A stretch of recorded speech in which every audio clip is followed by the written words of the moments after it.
ভেঙে যাওয়া মানেই জীবন শেষ হয়ে যাওয়া নয়, ভেঙে যাওয়া মানেই তো আরও একটি সুযোগ রবকে চেনার, রবকে জানার, চারপাশের মানুষগুলোকে চেনা। আশ্চর্য তো, যারা আপনাকে ভেঙে দিয়েছে তাদের জন্য আপনি কেন ভেঙে পড়বেন?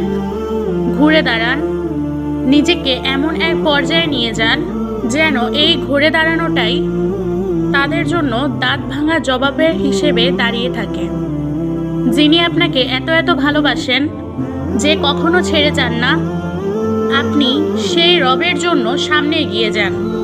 চলার পথে যদি হোঁচট খেয়ে পড়ে যান তাহলে কোনো দ্বিধা না করে সাথে সাথে ঘুরে দাঁড়িয়ে যান, নতুনভাবে পথ চলতে শুরু করবেন, শুধু এই আশায় যে আপনার রব আপনার পাশে আছেন।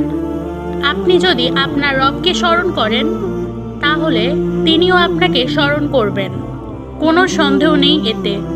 তাই কোনো সংকোচ ছাড়াই আল্লাহ তাআলার ওপর তাওয়াক্কুল করে এগিয়ে যাওয়া আপনার জন্য কল্যাণকর। ভাঙা হৃদয়কে জোড়া লাগানোর জন্য আল্লাহ তাআলাই যথেষ্ট।